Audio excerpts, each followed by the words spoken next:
Шинжлэх ухаан танин мэдхүн од мөндөр суугийн цаг хугацааны аялал нэвтрүүлэг эхэлж байна. Хөтлөгч амар санаа болон мөхцөл миний бие ээлж дугаараа хүрэхээр студид бэлэн болоод байна. Цаг хугацааны аялал нэвтрүүлэг танд YouTube-ийн од мөндөр сууг, NTV телевиз болон од мөндөр радио 83.3 болон 107 дэлгэнээр хүрч байна. Өнөөдрийн дугаарыг эрүүл энхийг хамтдаа эрхэмлэн ураатай витамин жуултын аян зарлаад байгаа Аз фарм өрх бүрийн хэрэглээ уйг гурил ивент тэтгэн та бүгд төрөж байна. Сая өдрийн минь амраа. Өдрийн мэндэ. Уйг гурил гэдэг яасан үг байлч вэ би? Уйг уу? Уйг гурил. Тийм. Бас одоо ойлаа ингээд өнөөдөр их сонирхолтой түүхийн тухай ярих чинь. Дөнгөж сая уйг гэд хэллээ шүү дээ, тийм. Ясан хэцүү хэлэгч вэ гэд ярьж шүү дээ. Энд чинь ингээд бид нар энийг яг яаж дуудах уу? Яаж дуудвал зөв үү гэдгийг бид нар юунаас мэддэг вүлээ? Тайлбар одоо тойл бичгээс. За тойл бичгэн дээр ингээд англи хэл анх сурч байгаа хүмүүс ингээд яхаар нэг юм бөөрийнхий нэг өсөх шиг тэмдэглэгээтэй нэг үсгэнүүд байдаг шүү дээ. Тэгснээ нэг ийм 6-гийн тоо нэг ингэсэн мэт тэмдэглээтэй байдаг санаж байна уу?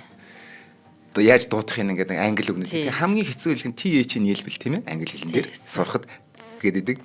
Тэр чинь хэлээ гаргаад ингэнэ гэдэг учраас юм шиг ингэж харуулсан тийм тэмдэглэг байхгүй.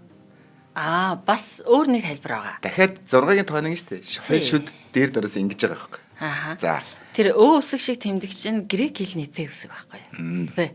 Одоо Афин гэж хотоо. Одоо тэгээ Ö гэж бичдэг. God of wisdom тий. Тийм тэр маань грек хэлний тэ үсэг байна. Зөв. Тэгвэл баг наад чинь зөв баг. Бид нарт үл хийж тайлбарж өгч ирсэн нэг багш. Бас гоё ойлгохоор тайлбарласан тийм. Хүнд нь хамгийн ойрхон дөтөг замаар ойлгуулж байгаа л хэлбэр. Харин грекийн FMF гэх юм бол манайс бүр алсраад алгуулчих шүү дээ. Гэсэн агуулга бас байгаа шүү. Ямар ч хэсэг нэг юм ингээд нэг 6-гийн тооныг ингэцээд шүү дээ. Тэр үл яг танк чинь хэл чинь ингээд хатж байгаа гэсэн санааг заавал илэрхийлэх юм бэлээ. За ингээд одоо өнөөдөр дэлхийн англи хэлний өдөр. Шекспирийн өдөр. За баярлалаа. Одоо хоёлаа тэгэхээр өнөөдөр английн цэвэлийн тухай. Цэвэл гэж хэм бэлээ? За цэвэл гэж монгол хэлний тайлбар төлөв бүтээсэн их эрдмийн хүн. За тэгвэл тэр хүнээс даруй одоо 200 жил орчмын өмнө 150 жил орчмын өмнө англичууд өөрсдийн төлөвчөг бүтээсэн байна. Тэрийг бүтээсэн хүний тухай ярих. Яагаад гэхээр энэ хүний ач холбогдол маш өндөр. Өнөөдөр бид нар зүгээр шударх хэлэхэд би англи хэлээр ингээд материалууд судлаад хийж байгааг энэ хүний л өрнөл. Зөвхөн энэ англи хэлний төлөвчөг бүтээгээгүй. Энэ бүхэл бүтэн англи хэлийг системчлээд стандартжуулаад ингээд өнөөдрийн хэл болгоход хамгийн их эвлүүлсэн зүйл нь байхгүй. За тэгвэл одоо хоёулаа нэг юм яриа л да. Англи хэл хэдэн хэлний бүтцүүлээ? Эртикэлт. За дараа нь очсноор Франц норманууд очихоор Скандинавын хойгоос ирсэн хэлний бүтц. Дээр нэмээд Норманди хаан очиад Уильям де Конкурер гэдэг чинь Францаас очсон хүн шүү дээ. Тэр очиад Франц хэл. Тэгээд ромчуудын авчирсан нэг латин хэл. Тэгээд англосаксуудын авчирсан герман хэл. Одоо жишээлбэл хэрвээ ингээд Голландын юм уу тийм намдор газрууд гэж хэлдэг тийм нэг low countries гэж яриад байдаг шүү дээ. Бэлэг, Голланд хэсгийдээ ингээд хүмүүстэй ярихаар ойлгохгүй мөртлөөг ойлгодог юм шиг сонсогддог. Яа тэр айгүй үйл үгээ adverb үү тэндээс авсан байдаг байхгүй. Тэгэнгүүт чи ойлгох юу ч ойлгохгүй шахав. Гэхдээ амар их ингээд юм англиар ярьж байгаа юм шиг сонсогддог. Зүгээр жишээ нь. Ингээд энэ 5 хэлний бүтцээс хэл үүсэж байгаа англи хэл. Тэгээд тэр 5 хэлний бүтцээс юу яаж хэлж үүссэн бэ гэхээр тэмдэг нэрүүд нь голдуу Франц. За. Үйл өгөөд нь голдуу Герман, тэр Фландер. Тэгээд нөгөө нэг хууль ёсны хэл галтгооны хэлүүд шүү дээ. Тэр нь латин. Сүм хэд аюувчдээс. За ингэнгүүт яд үзсэн гэхээр 100 жилийн англи төсөөл 1400 онд үед. Английн хааны ордон дотор Францаар ярина. Тийм. Сүм хэд дотор латинаар ярина. Тийм. Ард түмэн гудамжинд англиар ярина. Тэгээд ерөөсөө бид нар Француудтай 100 жил байлтчихэд яахаар энэ хэлийг сурах хэрэгтэй ингээд Английн хаад анх удаага Франц хэлээ болоод англи хэл сурч эхэлсэн түүх нь тэндээс эхэлдэг. За тэгээд тэндээс явангуу чинь дахиад нэг 300 орчим 400 орчим жил ингээд баахан л юм болно шүү дээ ингээл. Тэгээд тэр хэл бүтэн эвлээгүй байсан л байхгүй. Тэгэл одоо маш их фэнси одоо тансаг одоо манайхан чамирхаж ярихаараа гадаад үг хэлдэг шиг ингээл ерөөс ингээл хэл сайхан задарч өгдсөн. Энэ бүгдийг нь Самуэль Жонсон гэдэг хүн эренбэлж эвлүүлж нийлүүлсэн. Эвлүүлж нийлэхдээ яаж нийлүүлсэн бэ? Хамгийн аимшигтай нь Франц, Италиуд өөрийн дикшнерийг бүтээсэн байсан. Гэхдээ тэрийг 50 одоо хэлж шинжилгээчнэр 10 гаруй жил хийсэн байдаг байхгүй. Энэ дикшнерийг энэ хүн гав ганцаараа 3 жилийн дотор хийсэн. Тэгэд энэ онцгойд ийм сууд одоо сод авьяастай хүн болж таарж байгаа. Тэрийг удахгүй одоо тайлбарч. Би энэ хүний тухай ярихын тулд маш их юм догдолж ярьж байгааг анзаарсан болов тийм. Яг бол бид нар ингээд нэг зүгээр л бүгдийг ингээд бидэрт өгдсөн юм шиг боддог байхгүй. Англи хэл ингээд өгдсөн шүү дээ. Гэхдээ энэ шиг хин нэг хүн бүтээдэг байхгүй. Тэр тухай түгэл ярих гэж байгаа гэсэн үг. Тэгэхээр хоёулаа 1720-оос 1750 оны Лондонгоор нэлээ аялнаа гэсэн үг. За. Гэтэл англи хэл маань харьцангуй сүүлд бас бий болсон хэлвэ шүү дээ. Юу нэг тийм шүү дээ. Нийтийн он тооллын 4-5 дугаар зуун, 4-5 дугаар зуун. Тэгжээж бүртэн болсон хэлв. Тийм байна. Өөр овг аймгууд өөр хэл одоо аялгаар ярина. Тэгээд нөгөө ордныхуу ихс дээдсүү одоо харцтай барлаг тариачид игэл номхын иргэдүүгэд өөр хэлээр ярьдаг байжгаад нийтлэг нэг бас нэг хэл юм биш үү? Тийм шүү дээ. Тэгэхээр харьцангуй залуу хэл. Тийм байна. За би одоо дахиад нэг юм хэлэхэд сонирхолтой юм хэлэхэд заяа. Би одоо энийг аягүй их ярих дуртай. Англи хэлэнд одоо жишээлбэл ингээд үүлийг адууны цэсийг ийм олон нэр нэрлэлдэггүй гэдэг хүмүүс ярьдаг тийм гайхуулж ярьдаг тийм монгол хэл бол агуу гэж ярьдаг. Би монгол хэлийг үүсгэв шүү. Зүгээр хэрвээ монголчууд дэлхийн одоо эзэнт гүрэн байгаад удаан ингээд эзэмшиж колончлж исэн болвол манай энэ хэлний одоо юу гэдэг давуу тал бусад улсуудад аюу хүчтэй нэвтэрч орох байсан байна. Тийм учраас Төв Азийн хэлүүд энэ ялангуяа манай энэ эргэн тойронд ингээд цацарсан энэ орон зай шүү дээ. Энэ доторх хэлний бүтэц яруу найраг үгийн дүрслэл яг иймэрхүү. Англич нь Британий эзэнт гүрний зулаад дээр нар жаргадаггүй гэдэг үг гэдэг шүү дээ. Нэг чиг хаасайг байждаг. Британий эзэнт гүрэн дээр нар жаргадаг. Тэгэхээр эн чинь энэ хэлийг маш сайн экспортлсон учраас тэнгуү жишээлбэл усан онгоцны зөвхөн зангилаа. Зөвхөн далбаа усан онгоцон дээр 10,000 хүн гэдэг байхгүй. Гэтэл монгол хэлэнд байхгүй шүү дээ. Бид нар усан онгоц мэдэхгүй юм чинь. Тэгэхээр ахуй соёл юу вэ? Тэрийг яг үнэ хин тэрийг доминейт хийж гин давуу талтай байна. Одоо эзэрхийлж гин, эрхшээж гин тэрнийх нь одоо үгийн өглөөдөнд хүчтэй төрж орсон гэсэн үг. За дээр нэмээд би Монголыг бас ингээд доош нь ингэж ерөөсөө огт яриаг үнийг аягуулсан хүмүүс ойлгох хэрэгтэй. Нэг юм байна. Би нэг зандаатай нэг нэвтрүүлэг хийж яхад нэг судалгаа хийж яхад нэг тийм ирсэн. Монголоос 10,000 тонн ноос хятад худалдаж авч байгаа. Манайч зүгээр ноосоо ингээд битүү хийж байгаа шүү дээ. Одоо 19 18 дугаар зуунд тахгүй. Тэр 10,000 тонн одоо 10 тонн бахаа баг. Ноосыг 100 200 300 100 орчим одоо тэмээн жингээр 4-5 цуваа явж байгаа байхгүй. Одоо төсөөлөөрэй. Яагаад далайн их чухал байдаг вэ гэхээр нэг усан онгоц нь 100 тонны ачиж болдог байхгүй. Тэгээд далаа дээр хөвж яваад нэг газар буулгана шүү дээ. Ингээд нөгөө далаа гэдэг чинь өөрөө нөгөө нэг давуу тал болоод эдийн засгийн давуу тал болсон байхгүй. Тэгтэл бид нар их газрын нөгөө нэг юм инланд гэдэг чинь тийм нэг бөглөө байгаа учраас бид нар нэг зүгээр жишээ нэг том юм одоо том чулууг ч юм уу зөөхд богоо хэрэгтэй бол. Тэгэхээр бид нар зөвхөн төмөр замтай байж ижил бид нар тээвэр их болцоот болж байгааз. Тэгтэл далайн эргийн дагуу ингээд хүмүүс хөгжөөд ирэхээр тийшээ хөгжлөн шинжилсэн байхгүй. Тэгээд тэрийг дагаад англи хэл өөрөө автоматар экспортлогдож байгаа байхгүй. Яг бол Британий эзэнт гүрэн адмирал Нельсоны хүчээр одоо онцгой абсолют давуу талыг олж авсан. Ингээд энэ хэл чинь өөрөө бидний одоо заавал сурах хэрэгтэй нэг хэлний хэрэг хэсэг болчиход ингээд яваад байгаа шалтгаан ерөөсөө одоо суур тэр шалтгаан юм байна. За энийг тэгвэл эренбэлсэн Самуэль Жонсон гэдэг хүн. 1747 оны Лондон хот Coffs Square гэж байна. За энэ Coffs Square гэдэг нь шүү дээ. Сент Полс гэж мэдэн тийм. Катедрал гэдэг шүү дээ. Сүм. Сент Полсын нөгөө Английн хааныг ингээд залж малдаг. Тэр сүмээс ойролцоогоор баруун тишээ нэг 2 автобусны буудлаа гэдэг байна. Тэр хавцаа байд. Covent Garden гэдэг нэг юм 6 цэнгийн гудамж байна. Тэр хавцаа. Дээд давхрын нэгэн жижиг өрөөнд гайхалтай уран зохиолын төсөл эхэлсэн. За 18 дугаар зууны үеийн оюуны одоо уур амьсгалыг тээсэн энэ төсөл нь англи хэлний үгсийг системчлэх, утгыг нь тодорхойлох. Би энийг бүр уншаад өгч. Хэлний эмх замбаргүй байдлыг журамлах толь бичих бүтээх зорилготой байсан төсөл. Од эрхсийг ангилсан, журмалсан Ньютонтой зүйрлж болох үс бүтээл байсан. Ньютонтой нэг төвшөнд очино гэж энийг бол бүгд хүлээмжшэрдэг. Тэгэхээр хэдүүлээ Ньютон ямар одоо мундаг эрдэмтэн гэдэг мэддэг мөртлөө энэ хүнийг мэдэхгүй байна гэдэг бол биднэрт мэдлэгт хэрэгтэй гэсэн утгаар. 9 жилийн ууггүй хөтөлмөрийн үнд бүтээсэн энэ ном англи хэлний уран зохиолыг ингэж ойлгоорой. Literary гэдэг утгаараа. Яг уран зохиол гэдэг зохиол гэдэг утгаар биш. Одоо бичгийн бүтээл гэдэг утгаараа хараарай. Нэгэн сууд дурсгал болон мөнхөрсөн энэ хорвоод. Энэ тэнхүү оюуны бүтээл нь ердөө нэгэн хүний ганцхан хүний бүтээл байсан. Тэр хүн өөрөө их жигтэй сонио харагддаг. Маш том биет. Гундуухан алхамтай. Жоохин найгаад юм цөлөх маягийн нүсэр гэдэг шүү дээ нэг. Нүдэ анивчиж нэг нүдэрээ бараг хардггүй. Түүний хиймэл ус парик гэж байдаг тэр үеч юмс гэсэн. Ихэнхдээ нүүрэн хэсгэрээ түлэгдсэн байдаг нь нүдний хараа муутахаас болж лааны дүлд хит ойртож харсны улмаас түлэгдэлтэй холбоотой парик.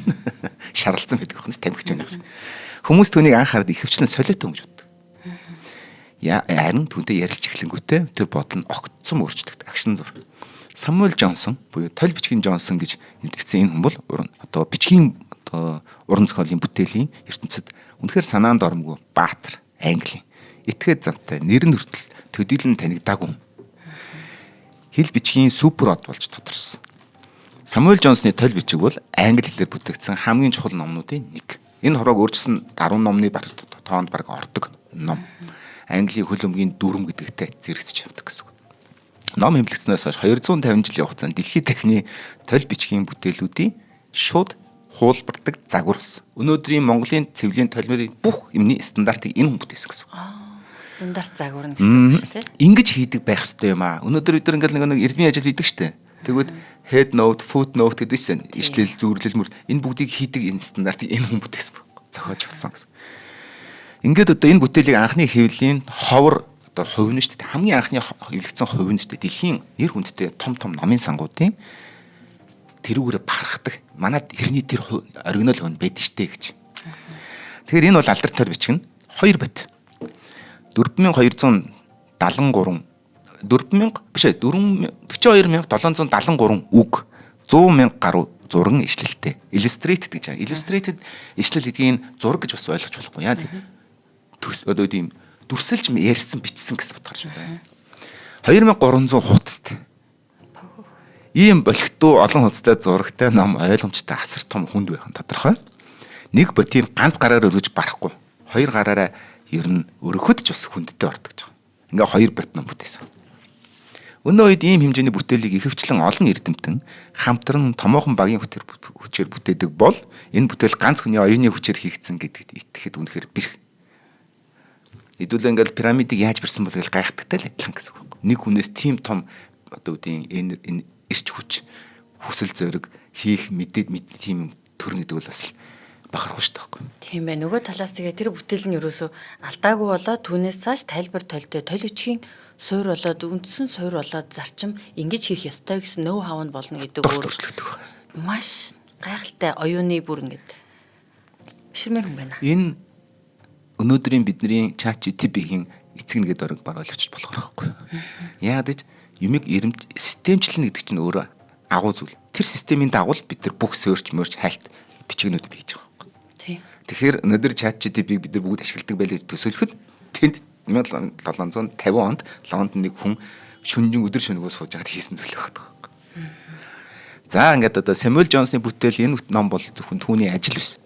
Ховын амьдралынхаа хүнд бэрхшээл, сэтгцийн гүн гүнзгий дарамтыг даван туулж байсан бүтээл шүү гэж. Одоо бид тэр энэ ажил, эрдмийн ажил бол нэг хэрэг. Энэ хүн энийг хийхин тулд яаж их зовсныг ярьж өгье.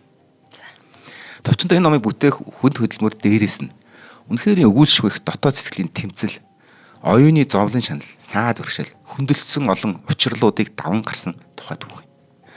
Дээр дурдсан бүх бэрхшээлийг даван туулж, эмх зэгцтэй хатуу сахилгавт зохион байгуулалтаа бүтээлээд төвөрөвсөн Джонсны хувийн зан чанарын гайхамшиг илтгэдэг. Энийг англичууд хэлсэн шүү, би биш. Европсын номын зохиогчийн тухай бидний мэдэх мэдээлэл ерөнхийдөө энэ хүний амьдрал шүү дээ. Зөвхөн энэ номоор биш заяа. Энэ хүний тухай бичсэн биографи гэж байдаг шүү дээ. Автобиографи гэж байдаг мэднэ те. Автобиографи гэдэг нь Би өөрийнхөө намтрыг бичсэн хэлж байгаа. Биографи гэдэг нь миний тухайн хин хүн бичсэн гэж.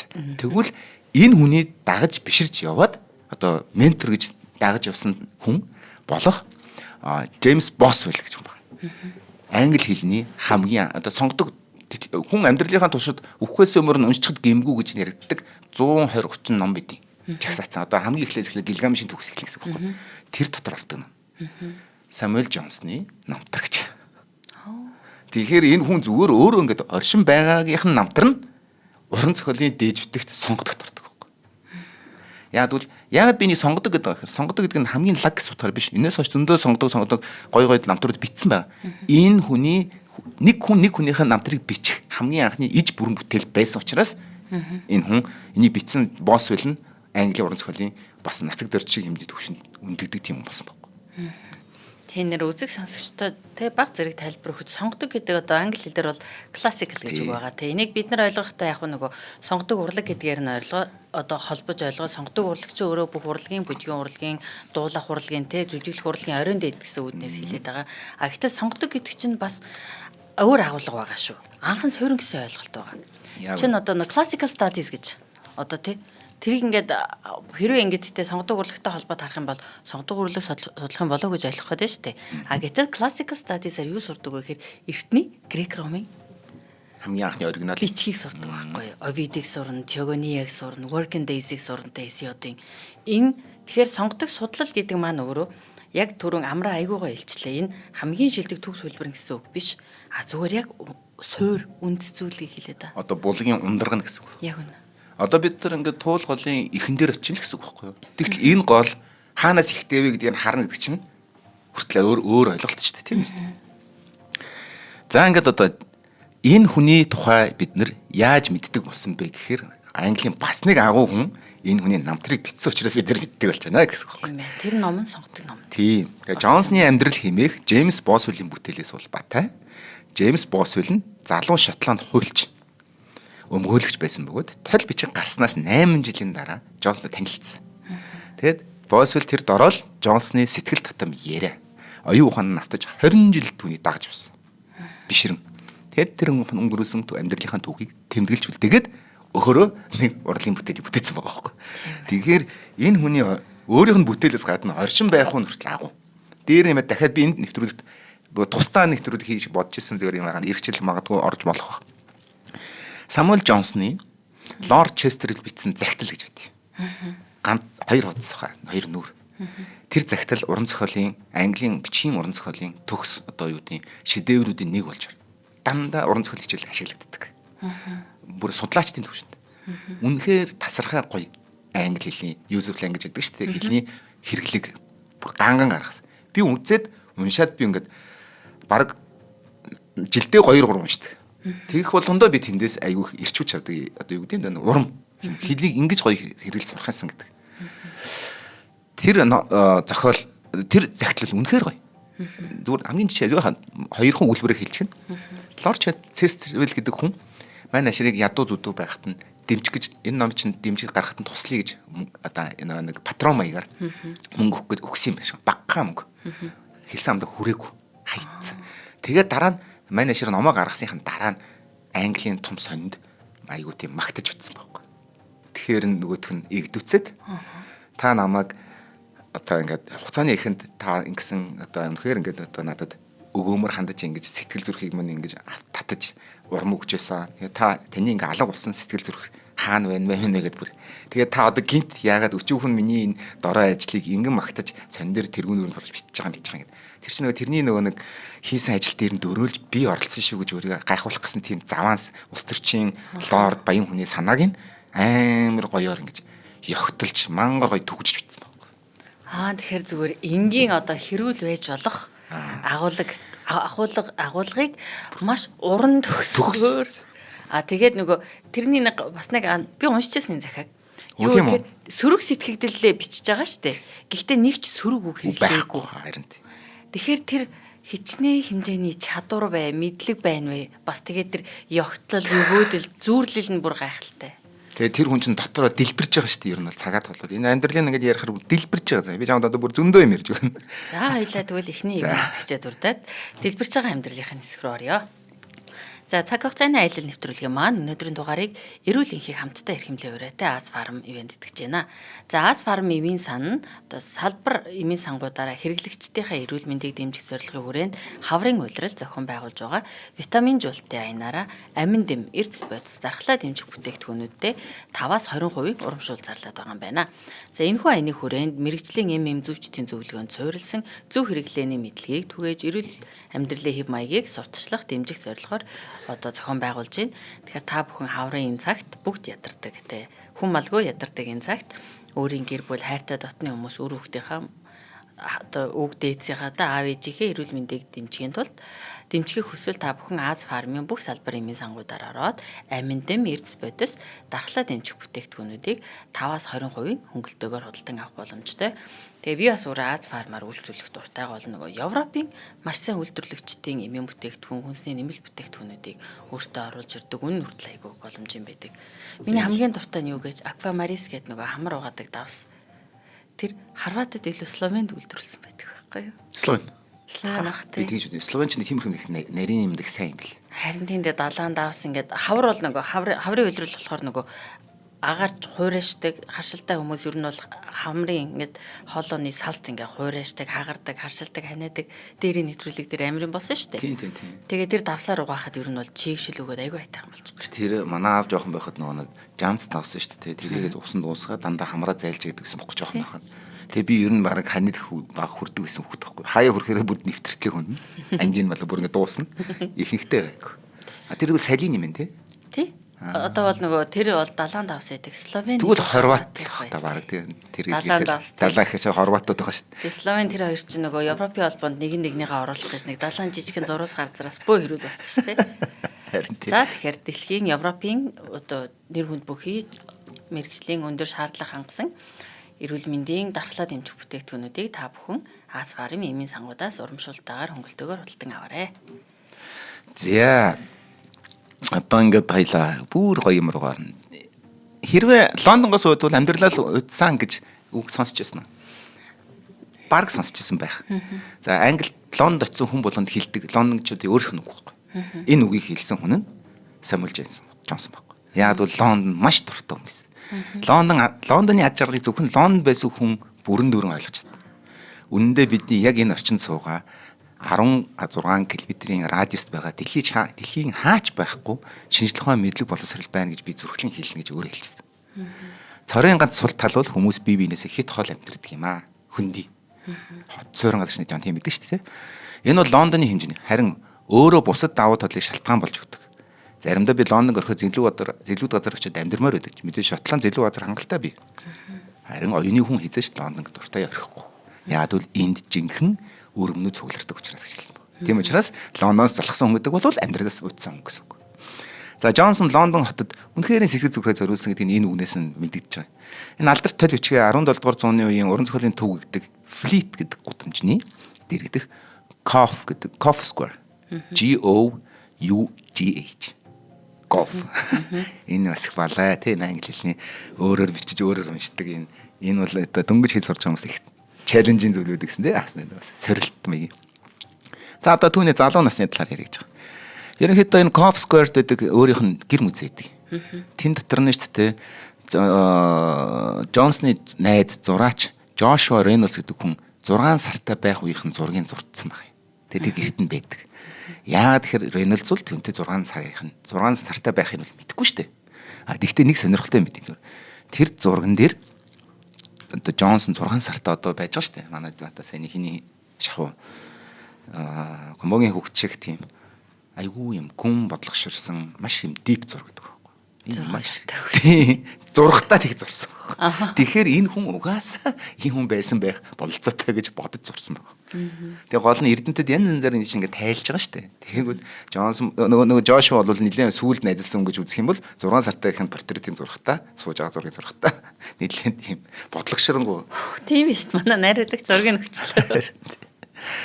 За ингээд Джонсон маш сул дорой бийтэйсэн. Төрөнгүүт нь шууд баптизм хүртээсэн. Хүлээхгүйгээр хүн болгож ийн гэсэн үг байхгүй. Нөгөө нэг тодорхой юм цэрүүдийгээ давж агаад усан баталгаа байдаг шүү дээ. Тэгэхгүй шууд хийсэн. Джонсон өөрөөс би өвчтөе сул дорой няраа хөхтэйсэн гэж хэлжсэн юм. тэрээр хөхүүлэхий сүүнээс шалтгаалж лимфийн булчирхай сүрье буюу скрофул гэдэг өвчин туссан баг та. Тэр байгалаараа тэр өвчнөө өөрөө байгалаараа одоо өөрөөрөө давж тулсан. Ямар ч юм хэрэг. Хэдий тийм боловч тухайн үеийн хачин сонин эмчилгээг өөрт нь хийдэг байсан баг. Жишээлбэл манайх нар ярьдаг нэг ханан гэдэг шүү дээ. Гарын ингээд шууд ингээд цуцсын цүсэд орхичдаг. Цус нь дандаа ингээд гойж явчихдаг. Тэгэд тэрийг ингээд идгээхгүй шахахын дандаа гэсэн ингэж тэлээд одоо ингээд сорвжоод идэхсэж тэгүүлэхгүйгээр. Тим үеийн тим эмчилгээ байдаг гэсэн байгаа байхгүй тэр үе. Нэг домын эмчилгээ шиг юм яа. Тийм. Тэгэд энэ нөгөө нэг хануур тэр лимфийн булчирхайн сүрье буюу одоо хүний бие ингээд нэг юм бүх ингээд нэг юм хорнуудаа ингээд шүүдэг булчирхай гэсэн үг байхгүй санаа нь. Тэр сүрье булчирхай шүүдэхгүй болохоор яг уу цус нь ингээд хордоод юм ингээд тиймэрхүү байдаа ингээд тэр хорондоо ингээд бохирддог. Тэгээд тэрийг ингээд зүсч яасан тийм сүрьетэй. За ингээд скрофул гэдэг өвчин нь Джонсны хараа сонсгол хүн нөлөө үзүүлсэн. Тэр өнийг хардггүй гэдэг чинь тэр. Өөрийгөө нэг нүдээ бараг сохорсон гэж орхолдог байсан гэж байна. Өөр. Сонсгол нь бас тийм сайн байгаагүй. Тэгээд Джонсон 1709 онд Английн Мидлендсийн мужийн Личфилд гэдэг хотод төрсөн. Энэ номын дэлгүүрийн эзэнний хүү байсан. Өөрөө. Балчир наснда маш их ном уншдаг байсан. Өвчнөдөө шаналж байхдаа аавынхын тавир дээрээс авч уншсан грек, латин сонгодог зохиолуудад өөрийгөө жинхэнэ жигүүлдэг байсан. Түүний ээж ихэнх уншиж байгаа номнуудыг таашаадгүй. Оронд нь Христийн шашны номл, Библийн сургаалуудаас холбоотой номуудыг уншаач гэж шахдаг байсан. Энэ ном чамд зориулагдсан. Энд сайн сайхан зүйл зөндөө бий. Чи хэрэгтэй зүйлээ олж аавна. Энэ номыг л ав. Зүгээр уншаад өгч цээжл ойлгох ухаар. Энэ номноос чи хизээч харамсгүй үн зүйлээ олж аавна сайн гэж ээж нь үгэлдэг байсан. Джонсон бяцхан хүүхэд байхдаа уншиж сураад удаагүй байх үедээ ээж нь өглөө нь түүний нийтийн мөргөл гэдэг чинь сүмийн сандай мөргөл явдаг штэ. Ном сандай мөргөл зориулсан одоо тэр нийтийн мөргөл зориулсан номыг өгсөн баг.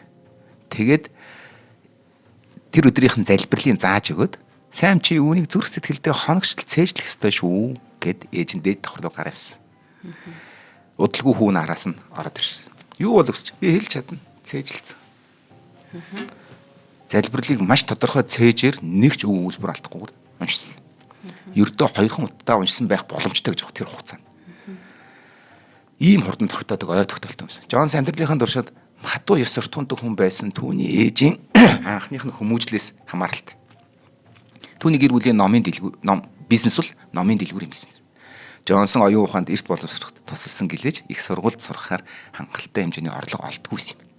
Үнэндээ 19 нас хүртэл их сургуульд сурах боломжгүй байсан. Аз болоход гинт нэг хамаатан өнгөрөөд өв хөрөнгө өөрт нь үлдээсэн юм байна. Тэр гэр бүлд нь Пемброкийн коллежид эсэхэд хэрэгтэй зардал өгсөн. За ингээд Пемброк гэдэг коллежийг ер нь мэднэ те. Яагаад Пемброк алдартай болсон бэ гэхээр Джонсноос болж алдартай болсон. Английн коллеж. Одоо тэнд коллежийн сүмд суралцаад хамгийн царай муутай сүм гэж нэрлэгддэг. Одоо энэ чинь ингээд Harry Potter дээр ингээд нэг юм том заал байдаг штеп. Нэг юм хоол байдаг, хоол мол идэд идэг. Бүх коллежууд тийм байдаг байхгүй. Одоо дүрмтэй юм уу? Одоо жишээлбэл Cambridge, Oxford бүгд өөр өөр гэсэн Trinity College мэл бүгд өөр гэсэн юм хоолтой. Яг англи одоо яг би нэг очиж үзээгүй болохоор би нэг Harry Potter зүрлж байгаа шүү. Тэгвэл эдний тэр сүм бүгд өөр шин сүмтэй байсан. Яг нэг их сургуулийн сүмэн дээр суурилж байгаа шүү дээ. Тэдний Пемброкийн сүм бол хамгийн царай муутад орд юм. Тэгэхээр манай ширэг сурж байхад нь энэ сүмэнд баригдчихсэн юм байна. За ингээд 40 орчим оюутан профессор байсан бол энэ сургуулийн нийт хүн амгаж байгаа. Тэгэхээр бүгд би нэгэ мэдэх бол таарч 40 хүн. 40 хүний бүрэлдэхүүнтэй сургуульд Джонсныг танихгүй хүн байхгүй арга байхгүй тийм ээ. За хаана амьдарч хүн таны хэн болохыг илтгэдэг. Джонсон өөрийгөө джентльмен гэж үздэг байсан ч тэр өрөөнөөс харахад джентльмен хүний хэрэглээтэй дүүцэхгүйсэн. Тийм учраас унтлахын өрөөний шүүгүү шиг жижигхэн өрөө гэж өөрийгөө унтлахын өрөөний жижигхэн шүүгүү шиг гэж өрөөгөө зүрлдэг байсан. Джонсон оюутан болохоос өмнө хэдэн жилийн турш тасралтгүй уншиж асар их мэддэг сургуулиусан тул их сургуульд ирэхдээ 100 бот номтой ирсэн. Өөрөө бариад. Тэгээ Личфилд хотоос 100-аас 120 км орчим морьор тэр 100 орчим бот номоо барьж ирсэн баг. Джонсон өөрийн сургуульд байсан үе би альва эрх мэдэл дээдсийн тушаалыг үл томсголдог байсан гэж дурсан баг. Тэгэхээр нэлээд танхаад оюутан байсан бол тарж байгаа юм. Үнэхээр түүний коллеж ирсэн эхний өдрөөс тийм хандлага нь ажиглагддаг. Яасан бэ гэхээр хичээлүүдэд Дөнгөж оюутан бол гой хуцаа өмсөл амар гой ингээл эхэлдэг шүү дээ. Тийм байхгүй. Ерөөсөө ихний өдрөөсөө хичээлээс оцордог. Танхаад. Тэгээ маш өндөр төвшөнд элдв бүтээл бичдэг байсан ч за их сонирхолтой. Ердийн оюутнаас гарангууд тийм зан чанартай. Яадаг вэ гэхээр багшийн даалгасан хийгсэн гэрийн даалгаврыг бичдэг заяа. Өөрийнхөө хүснээ бичдэг. Тэр нь төгс. Тэрийг оюутнууд нь уншаад ямар гоё юм бэ гэж хэлдэг. Гэхдээ тэр нь хичээлийн даалгавар биш байдаг гэсэн. Хичээл суух ёстой цагтаа Джонсон хичээлээс эвтэйхэн бултдаг гэсэн гэж. Гадуур зугаалж, коллежийн байранда байх ёстой үедээ харин уушин газар орж уудаг гэсэн гэж. Оюутан болоод дөнгөж ихний өдрөөс л оюутан хүн байх бүх дүрмийг зөрчиж эхэлсэн.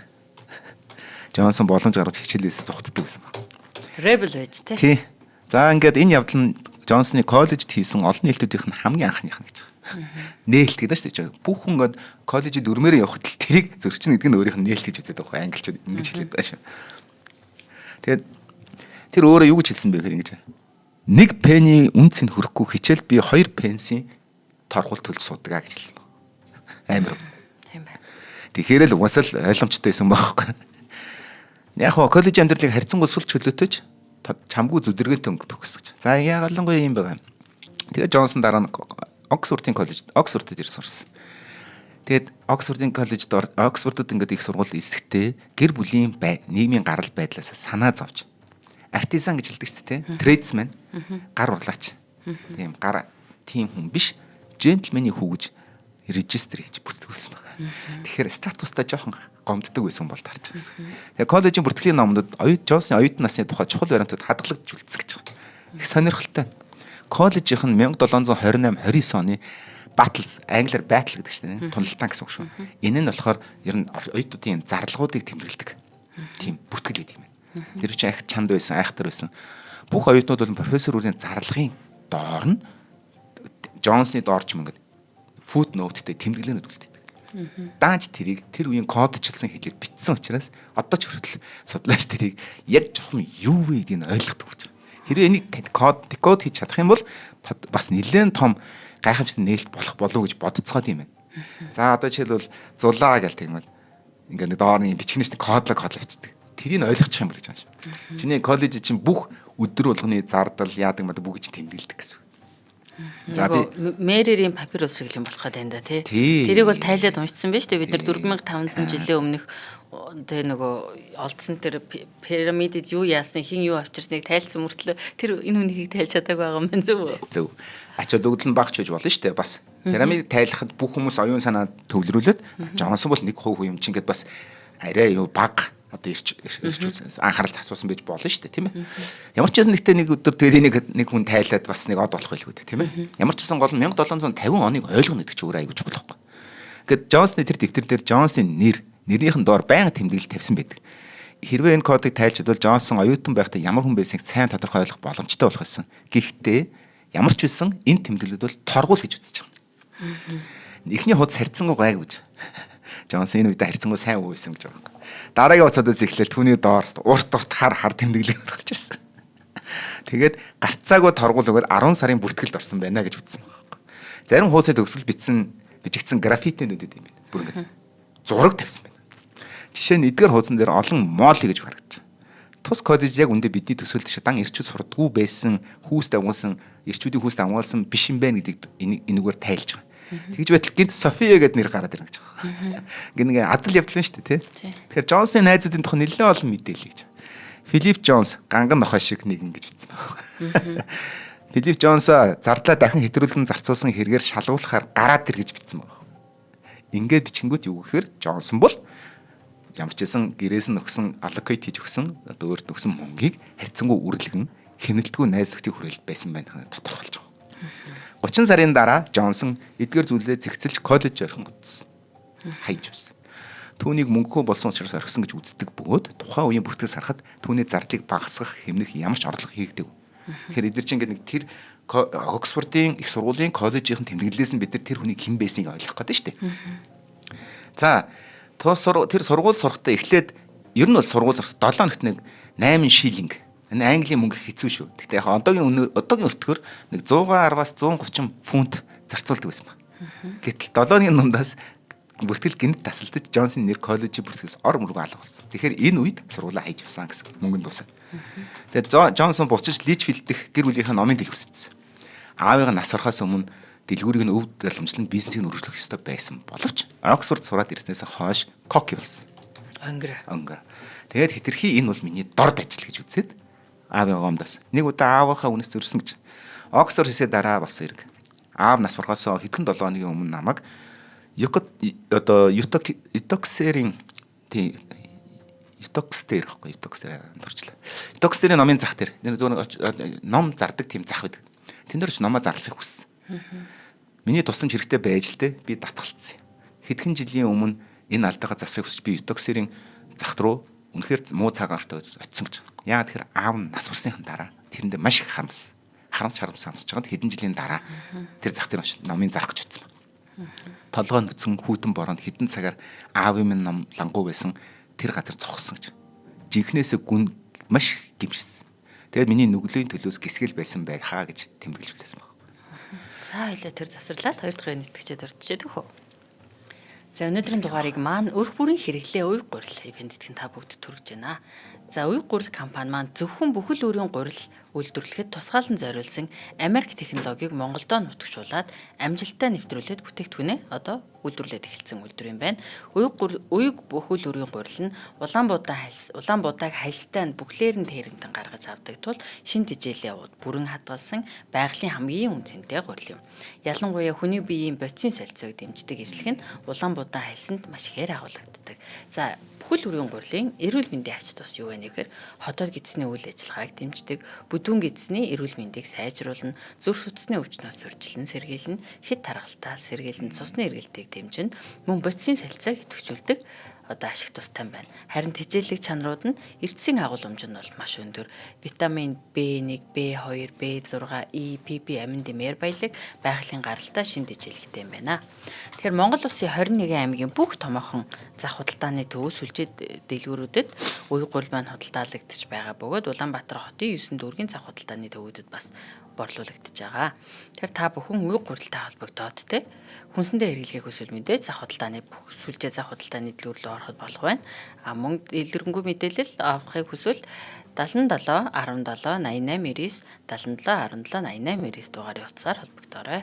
Мөн Facebook-ийн уй гурил гэдэг Facebook хуудасаар ороод дэлгэрэнгүй мэдээллийг авах боломжтой.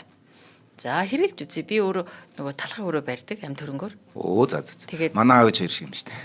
Тэгээ би нөгөө бүхэл өрийн гурил холдог байхгүй тодорхой хувьд нэг 20-30% нь. Тэгээ холгоор илүү гоё амттай. Ер нь ахаа энэ ийм л өвчтэй юм л да. Зөв нөгөө глютен гэдэг нөгөө нэг юм наалдамхаа байгаа шүү дээ. Тэгээ нөгөө нэг шулуун гэдсэн дээр ялангуяа бүдүүн гэдсэн дээр аюух нөгөө нэг өнгөр болж үлдэх гэдэг учраас энэ бүхэл үрийн гурил идэх нь өөрөө яг хүн төрөлхтний хамгийн анхны идчихсэн зүйл гэдэг утгаараа back to the nature гэдэг шиг болж байгаа. Одоо хамгийн их санал болгодог бүтээгдэхүүнүүд нэг. Ер нь бол айгу баланстай идчих сурах хэрэгтэй юм билээ. Шууд ингээл савлуур шиг нэглэр явж болохгүй. Биднээс хэрэгэлдэг зүйлээ хороодоос гэсэн хэрэгэл сурах хэрэгтэй юм билээ л дээ. Нэг хэмжээнд. Тийм хэмжээнд. Тэгэхээр нөгөө нэг зохистой зүйл гэдэг бол хамгийн тэнцвэртэй зүйл гэсэн үг байхгүй. Зохистой хэрэглээ. Тэгвэл бид нар одоо нэг л хит хазаацсан бол энэ чинь нэг альтернатив үгүй гэсэн үг байхгүй. Тэгэхээр уяг гурилын би шууд ингээд чамайг ярьж байгаа чинь төсөөлж явах дотор. Тийм миний талхыг бол илүү амттай болгодог. Илүү амттай. Тэгээд нөгөө талхны нөгөө бүтцэн айгуу чухал штэ. Ингээд юм чигжүү болох уу, хөөлт багтай, зузаан болох уу гэд. Эсвэл юм нэгт байх уу тий. Тийм бүхэл өрийн гурилтай ойлгоход бол тийм болдоггүй. Зөв. Ер нь бол хүн төрөлхтөн гурилыг яаж хэрэглэхээр энержи гэж үздэг байхгүй. Гурил идэх тусмаа хүн энержи авдаг. Тэгээ гурилаа хасаад хүмүүс идэг шүү дээ. Яг аргагүй нөгөө таргалаад байгаа суудал бид нар чинь суугаад байгаа учраас нөгөө эдсэн тэр юмаа зарцуулж чадахгүй байгаа. Ингээд ийм очиртай юм шүү. Бас ойлгоорой. Тэр нэг юмыг ингээд шууд хит ингэж нэг талаар нь туйлруулж болохгүй мэлээ гэж хэлээ гэсэн. Баярлалаа. Тэгээд ийм хоолны сонголтын дээр ингээд үндэсний үйлдвэрлэлүүд ингээд альтернатив гаргах гэж аюу сайн байхгүй. Тийм тэгээ бас гадны сайн технологиг манай одоо дотоодоо нутагшуулж штэ. Америк технологи нутагшуулсан гинэ. Бүхэл өрийн гурил гаргах. Ашгүй. За ивент итгэжтэй баярлалаа. За нэвтрүүлэг рүү баяраар. Одоо аавынхаа тэр газарч зогсоод үнэн сэтгэлээс итсэн гэж үзсэн баг. Аргагүй л дээ тэгэд хүн гэр бүлийнхээ бизнесийг юу нэг хайсан. Номын бизнес. Ном гэдэг нь зүгээр л манай номын худалдаач л байхгүй. Номын дэлгүүр гэж бид нэр том яриад байгаа л зүгээр нэг юм том төрдөг тролли ч юм уу нэг морин дээр ачаад ингээл нэг газар ачаал номнуудаа зардаг тийм л бизнес байсан байгаа байхгүй. Тэг хүмүүсээс хуучин номыг нь багнаар худалдаж тийм ингээл тэгээд ер нь хөдөө зохиолч бичээчээр амьдралаа залгуулж хүссэн баг. Ингээд Бирмингем сонинд хэд хэдэн эссе бичсэн эцэг Жером Лобогийн Аббасин руу хийсэн аял буюу гэдэг номыг орчуулсан төлөө 5 фунтын цалин авсан баг. Энэ нэг сүмийн тэмдэглэл дээр бичиж үлдээсэн байгаа байхгүй. Яагаад тэгэхээр татвар авдаг. Айхтар систем нийгэм. Тэгээ 1735 онд Джонсон үнэхээр санаанд оромгүй нэгэн үйл хийсэн буюу гэрэл хийсэн. Тэр нь Джонсон бол одоо хамгийн анхны үеийн бидний мэд унгалдаануудын нэг байсан бол таарч байгаа. Унгалдаа гэдэг үгийг би зүгээр хэрэгээр бичиж байгаа ийм утгаар шүү. Одоо жоохон хөрөнгө чинээтэй нас навтар эмэгтэйтэй суусан. За тэгээд бэлэвсэн өөрөөсөө 20 гаруй насаар игч бэлэвсэн эмэгтэйтэй гэрэлсэн. Тэр үед Джонсон 25 орчим настай харин бүсгүй өөрийгөө 40 гэж мэдүүлж байсан боловч үнэхээр 40-оос 40 45-аас 46 настай орчим байсан болов уу гэж үзэж байгаа. Эмэгтэй настай хүний хувьд залуу бүсгүйчүүдийн анзаарч харж чадаагүй гоо сайхныг Джонсонд байгааг олж харсан байна. Джонсон түүнийг Тети гэж дууддаг бөгөөд жинхэнэ нэр нь Элизабет Портер буюу тэр их гүнигтэй тавилантай эмэгтэй. Тэр Джонсныг гэрлэхийн тулд маш олон зүйлээ золиосон. Түгээр ч зогсохгүй өөрийн гэсэн гэр оронгүй болсон. Одоо Джонсон гэд дэмжээд гэсэн утгаараа. Джонсон тухайд одоо боломжийн гэр оронтой болсон баггүй юу? Өөрөө ингээд бас одоо билдап шүү дээ гэдэг амьдралаа болсон. Тэр үед эрүүл мэнд нь муудц доордсон. Тэгэхээр гэсэн амьдралын жаргалыг бүрэн эдэлж чадаагүй мэт болж тарж байгаа. Ерөөсөө маш хөвддөг байсан гэсэн үг байхгүй. За ингээд Джонсны уран зохиолын замнал эхэндээ бүтлгүүцсэн тул эхнэрийнхээ мөнгөөр Личфилдийн захад нэг сургууль байгуулсан. Сургуулийн ажил мөн фейлдсэн, бүтлгүүцсэн. Учир нь Джонсны итгээд сонин арын шиг анзаарсан эцэгчүүд хүүхдүүдэд тийшээ явуулахаас цугтаасан. Доктор Джонсон бол түүхэн тэмдэглэсэн одоо Туретийн хам шинжийн хамгийн том жишээ гэж хэлсэн. За Турет гэдэг хам шинжтэй юу гэдэг вэ гэхээр тухайн хамгийн дэлгэрэнгүй тохиолдолд яагаад тэр нэг тэрний зан төлөвийн бичингүүд Туретийн хам шинж синдром. Турет синдром. Таталт. Тэгээд зохиолч Фани Берни гэдэг нэлээд алдартай зохиолч байгаа Английн. Джонсон тухайн ингэж төрсөн байна. Түүний ам байнга ангаж, хаагдаж, юм зэжилж байгаа мэт хөдөлдөг. Ингээд таталт өгöd гэсэн. Хурууга мушгин гараа гинт мушгиж эргүүлэх итгээ зуршилт. Ер нь бүх биеийнх нь байнгын хөдөлгөөнтэй савлан дээш доош гангаж идэг. Түүний хөл хизээч амар тайван мэдгүй товчхондоо тэр хүн бүхэлдээ тасралтгүй хөдөлгөөнд оршдог. За дараах хэсэг бол Босвеллийн ном дээр гарч ирж байгаа нэг намтар дээр. Доктор Джонсоны амьдрал гэдэг бүтээлээс авсан хэсэг. Джонсон амнаас янз бүрийн дуу аваа гаргадаг. Заримдаа хагас эсгрээл, заримдаа дахиад шиг ток гэж дуугардаг. Юм ингэж хата ингэж бичдэг гэсэн үг байхгүй юм чинь ингээд таталт өгöd нь шүү дээ. Хамгийн түгээмэл татгунааны төрлүүдээс дуртахад анивчаа байдал, торгиж инех, огцон мэггүй аваа гинт гаргах, толгой хөдөлгөөн, хүзүү мөрний хөдөлгөөн, нүүр ам татгуна, ярваж үрчих, царины уйл гарах. Энэ бол тэр хүний синдромуудын илэрлэн гэж байгаа шүү. Зүгээр энэ би өвчнийх тухай хэлж байгаа шүү. Энэ дүрслэл нь тэгвэл хашрын яг аваагаар нь хэлдэг гэсэн байна. Илэрхийлэгддэг байсан ба. Түрет гэдэг. Түретийн хам шинжтэй хүмүүсийн хувьд энэ шүүлтүр одоо юу гэмтэй стратиум буюу тархины хэсэг эдгээр хүсэлтийг шүүн ялгадаг байх юм байна. Яадаг вэ гэхээр бидний тархинд маш олон хүсэлтүүд ирдэг юм байл да биенээс нь. Тэгэнгүүт тархин дотроо аль хүсэлт нь хэрэгтэй зөв вэ гэдгийг одоо ингээд би чилэр гараа ингэхэн зөв вэ гэдгийг ингээд удирдах шүү дээ энд нэг.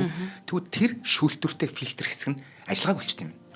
Тэгэнгүүт нөгөө нэг эмх замбараагүй хүсэлтүүд ирэнгүүт тэрийгэ дагаад янз янзын үйлдэлүүд хийх нөгөө нэг зохистой бус янз янзын юм хянаж чадах байлна гэсэн үг байна. Тийм байх. Тэр хүний буруу биш. Тийм дуу аваагаар. Ингээд дуурмаар байс гэдэг хүсэлт ирэнгүүт тэрийг дуурч чинь гэсэн үг байхгүй санаа. Тэгэд ийм нөгөө нэг гэсэндөө firewall гэдэг шүү дээ. Гал хамгаалагч нь байхгүй болсон гэсэн үг. Тэгэд ийм үйл гаргана шүү. Тийм болохоор одоо би ингээд гудамж нь ингээд ийм таталт маталт өгцөн ингээд явж байгаа хүмүүсийг бити шүүмжлээрээ муухагаар хараараа тэр хүн чинь тэр нь байхгүй болцсон шүү гэдгийг аюус ойлгоорой гэж хэлсэн. Тийм хүн чинь та нарын хэлээд байгаа тэр сураад байгаа дикшнери чинь бүтээсэн байх шүү гэдгийг хэлэх гэсэн байна. За төрөөтийн хамт бичдэг хүмүүсийн дийлэх нь албадмал болон obsessive. Албадмал үйл compulsive гэдэг шимжлэгийг дагуулдаг. Тэгвэл Босвеллийн тэмцэж үлдээснээр бол тэр нэг хачин зуршилтай байсан. Джонсон хаалга гарц зэргээр орж гарахтаа тодорхой цэгээс тодорхой алхмын тоогоор юм. Заавал баруун эсвэл зүүн хөл нь аль нэгэнд хамаагүй. Хамгийн ихний алхмыг хийх ёстой гэдэг тийм дүрмтэй. За одоо би чамаас нэг асууя. Багада чи зураас нэр гიშхгүй алах гэж боддог байсан уу? Байнга шүү дээ. За тэгвэл тодорхой хэмжээнд тийм синдром байна гэсэн үг. Энэ муу биш. Зүгээр энэ шинж тэмдгийн тохиолдож тийм. Хам шинж асуудал ярьж тийм. Төрөтийн хам шинжид хамгийн илбэг тохиолдог нэг зүйл. Яг зөв болсон мэдрэмжийг өөртөө авах албадмал буюу компульсив үйлдэлийг шинж тэмдгийг өөртөө хадгалждаг. Ямар мэдрэмж нь ямар нэгэн зүйлийг хийх, бодох хэрэгтэй гэсэн дотоод шаардлага заавал үлдээдэг. Хэрвээ үнийг хийж чадахгүй бол тэр буцаж очиод заавал тэрийг хийж дуусгадаг. Ингэхээр доктор Джонсон англи хэлний тойл бичгийг ганцаараа бичихэд хинч гайхахгүй болж эхэлж байгаа. Одоо бол яг л тэр хүн өвчтөйсэн байхгүй. Өвчтөй учраас тэр номыг бичсэн бол тарж байгаа. Тэгэхээр өвчтөй хүн байна гэдэг чинь нийгмийн гадуурхал биш. Тэр хүнд зүгээр нөхцөл байна л гэсэн үг байхгүй. Миний Монголын нэг юм нийтээр ингэж нэг юм мал шиг ингэж би хүнээс ингэж шүүж ингэж нэг цаазалдаг тэр үзлүүдээс би амар дургуутдаг байхгүй. Тэр хүн асуудалтай байж болно. Гэтэ тэр юу бүтээсэн аюу чухал байхгүй. Гэдгийг л аюус ойлгох хэрэгтэй. Одоо жишээлбэл бидний ингэ сонсож байгаа хүмүүсийн ихэнх нь баг зураас нэр гიშгүй хөл хийжсэн нь баг би 80% нь хийжсэн гэж бодож байгаа. Тэгвэл танд тодорхой хэмжээний тийм симптом байна уу байгаа. Харин тэр чинь тэрийг дарангуулах уугүй юу гэдэг асуудал л ялгаа байхгүй. За ингээд одоо юмыг зөвл хийхгүй бол дотор тайвшрахгүй гэсэн хувийн чанар нь толь бичих бүтээх ажилттай яв цав таарсан байна. Ингээд олон саад бэрхшээлд тулж байсан Джонсон зохиолчийн мөрөөдлөг өргөжлөхөөр шийдэж 1737 оны 3 дугаар сард Лондонгийн зүг хөлгийн жолоо залцсан. Гэтэ бас юу вэ? Багтаа нөгөө номын худалдаачны гэрт үссэн. Багтаа маш их ном уншижсэн тий. Одоо байгаа номны сонголт хүртээмж тухайн үеийнхтэй бол хацуулшгүй шүү дээ. Гэтэл тэр маш их хэмжээний сонгодог бүтээл юмнууд уншсан өөрөө тэр олон зүйлийн нөгөө бүтэц алдаа нь хаана байгааг, аль нь зохиолынх нь юун сайн зөв болоод байгааг дотроо яг ингээд схемчлээ зүү тогтлыг нь айгүй зөв маш конструктив уншдаг юм байгаа. Харин тий. Зүгээр уншаад өнгөрөх. Зүгээр нэг агуулга өнгөрөх биш. Бичигдсэн байдаг стилийг, алдаагийн, сул талыг, давуу талыг нь бүгдийн дотроо ингэж яг тэгэж ингээд бодцсон юм энд очиод ингээд суусан юм шиг санагдаад байна л да. 3 жилийн дотор хийсэн гэхээр бидний зүгээр яг муухай 3 жилийн дотор хийсэн гэж ярьдаг бодож 9 жил9 болсон. жил хийж байгаа. Яа тэгвэл 3 жилийн цалингийн л төлсөн байхгүй.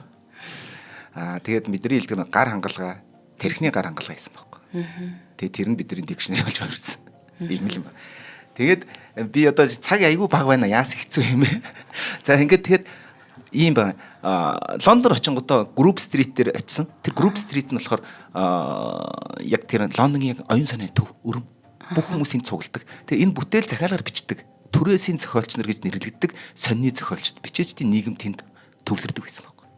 Тэгээ Джонсон өөрийгөө энэ ертөнцид оролцож чадахгүй чадвартай гэж үзсэн учраас тэнд очисон. Тэгээд түүний гадаад төрх ерөнхий бие хөдөлгөөн зэрэгсэн хүмүүс түүнийг энэ бол зохиолч биш ээ. Яавч юм юм юуч бичих. Ийм огрэ шиг царайтай. Нэг нүд нь харахгүй баг дүлхий нэг юм гачим явж байгаа чинь хүн хараад шууд ширэкл гэж бодно шүү дээ. Тэгээ энэ яаж юм бичих гэж боддог тийм байдлаар хүлэн зөвшөөрдөг байсан. Гэсэн ч тэр одоо Clerkenwell гэдэг одоо Сент Джонсын хаалган дээрх нэг анхны том уран бүтээлийн нэг сонины газар ажилд орсон. Gentleman's Magazine гэдэг.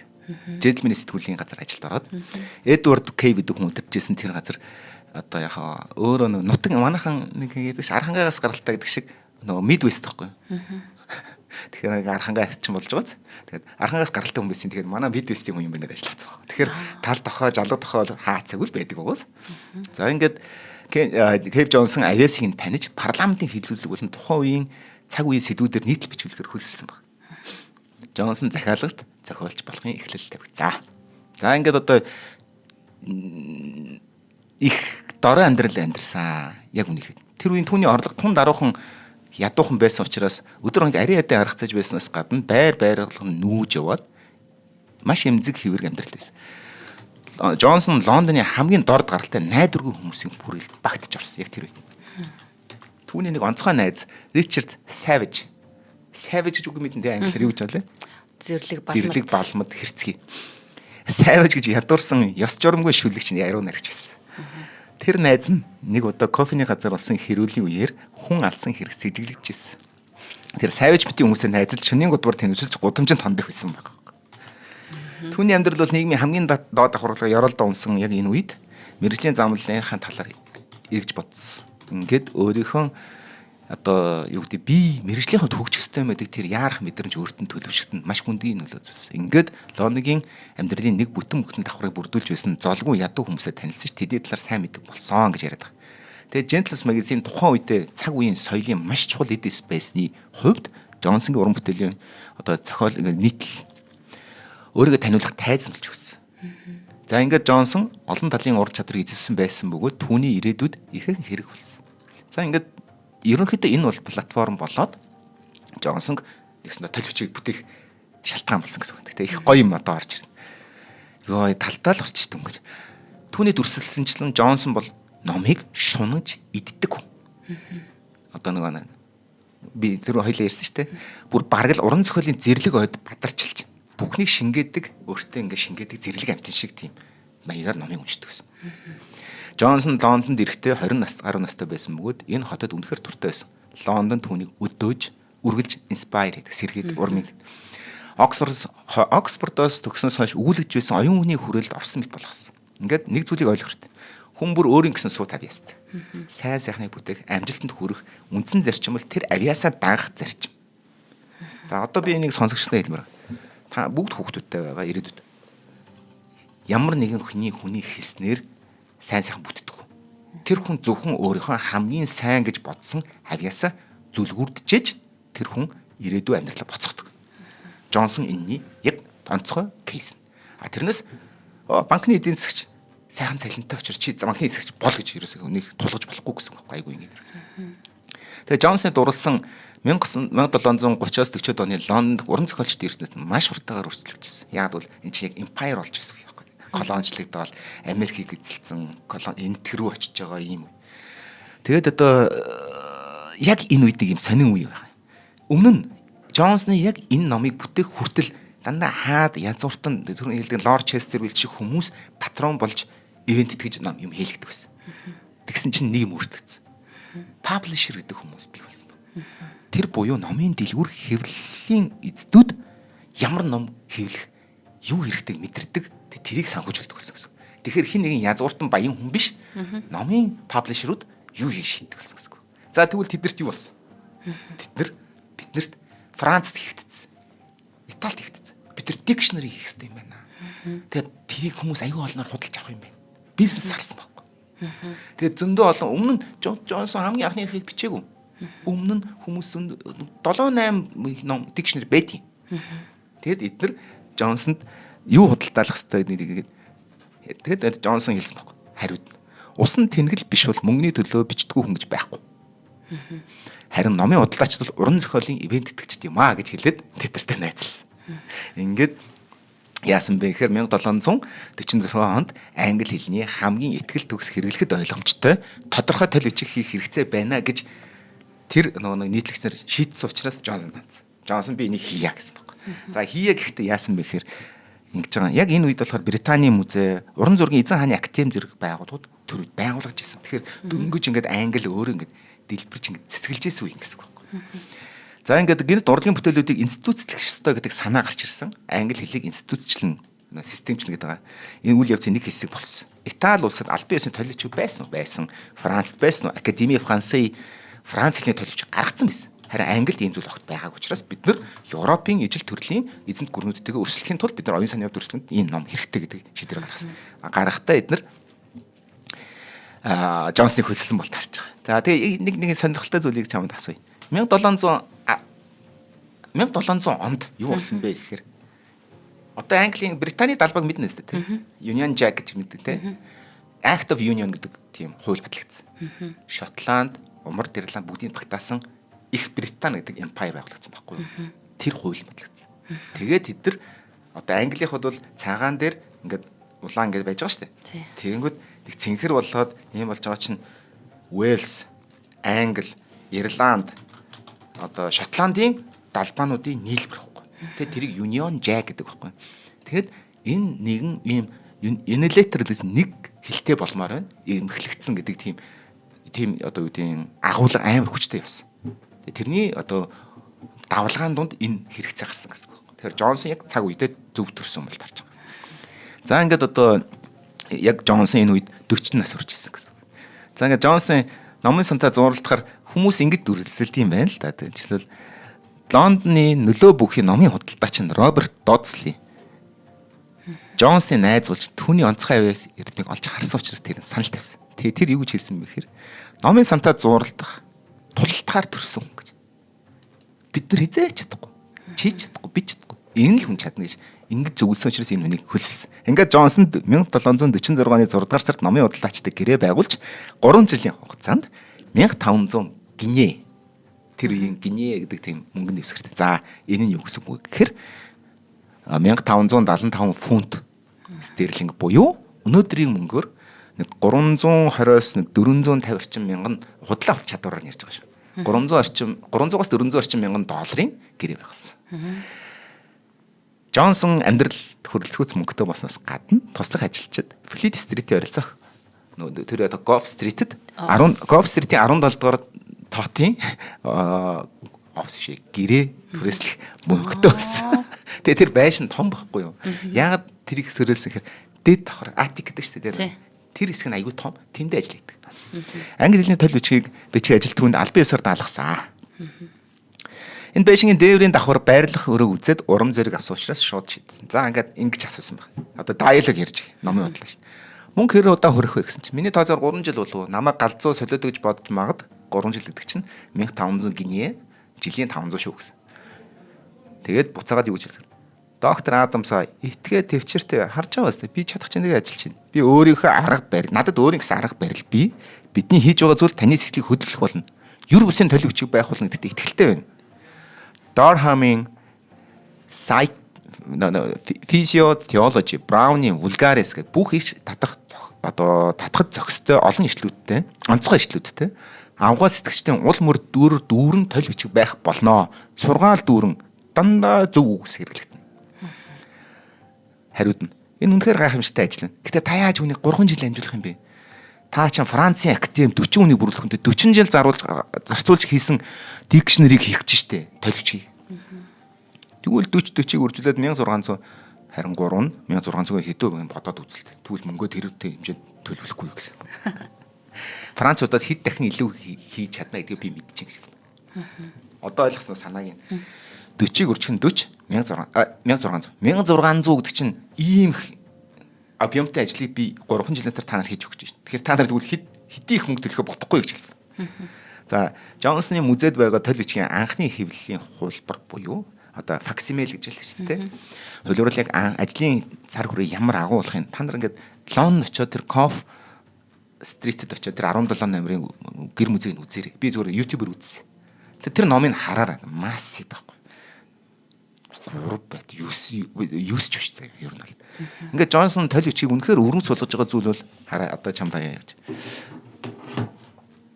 Үг үсгийн олон үсгийн тодорхойлтын дараа түүний үгийг оролцуулсан дүрстэл сайтай жишээ ишлүүдийг оруулдаг. За, оруулахдаа яаж оруулдаг гэж. Уншигч нь тухайн үгийг үйлдэлээр нь хардаг гэсэн. Одоо ингэсэндээ нэг үгийг тайлбарлана шүү дээ. Тэгвэл тэрийг прогрессор нь хардаг гэсэн. Зүгээр тэр хүний төсөөлөл биш. Яаж прогресс нь харуулдаг вэ гэхээр Шекспирэд өөрийнх нь өмнө бичсэн мундаг зохиолчдын хоногшдсан зохиолуудаас нь дандаа ишлэлдэг. Тэнгүүд нөгөө хүн чинь эн чинь ийм үг гэдэг нэг юм хөлтөг өгнөд биш. Шууд өөрийнх нь арьсанд нь мэдрэгддэг тэр мэдрэмжүүдийнх нь өгнүүдийн тэр номнуудаас нь түүж аваад тэнд нь оруулсан гэсэн үг. За тэгээд ингэж байгаа. Өөрөө бүгдийг хийсэн заяа. Дандаа тэмдэглэгчдэг. Тэгээд тэрэнд бичээч нар зөвхөн тэр бичээч нар тэр номонд оролцоогүй. Бүтээлт нь зүгээр тэрний бичсэн нөтүүдийг дандаа гэж хуулчичдаг гэсэн ажлууд хийдэг гэсэн. За ингээд тэгэхээр юу гэсэн үг вэ гэхээр сэтгэлгээ бичлэлийн үндсэн ажил нь цэвэр Джонсны л ажил байсан. Тэрийг бичих хуулах ажил бол цэвэр тэр бичээчнэр ажил байсан. За одоо нэг гоё юм байна. Үүнээс өмнө хэд хэдэн толь бичиг хийгдсэний тэдний айгүй энгийнээр л зүгээр синоним дикшнери шиг байсан гэсэн үг. Харин Джонсон өөрийн толь бичгийг илүү гүнзгий болохыг зоригсон. гэж нэг гоё юм хэлж байна. 200 өөрөөс нь өмнө 200 жилийн хугацаанд бичигдсэн 500 орчим зохиолчийн 2000 гаруй номыг ганцаар уншсан. Энэ хугацаанд. Тэгээ тэндээс тэр үгийг тайлбарлаж чадхуйц ишлүүдийг хамгийн гоёор нь түүж авсан. Амар. Тэгээд энэ хүн энэ дундаа маш их нэг эрэл хайгуул хийсэн. 2-3 удаа өөрийнхөө бүтэн зарчмаа өөрчилсөн. Эрэл хайгуул. Тэгээд ингээд хэдийгээр одоо 1755 он англи хэлний товч болон түүний гол нотлохоо болсон энэ материал байсан ч гэсэн жишээл Шекспир, Милтон, Драйден, Поп гэд агуу одоо чин Милтон ч бүр нөгөө нэг британуудын хөдөлгөөний бүр ориглон байхгүй. Энэ чин Христийн латины хариуцсан буюу одоо сүм хит хариуцсан сайд байсан. Энэ Милтон гэдэг аюултай 10 жил зугаа цэнгэл паб жижиг интертейментийг бүтэн харьсан байхгүй.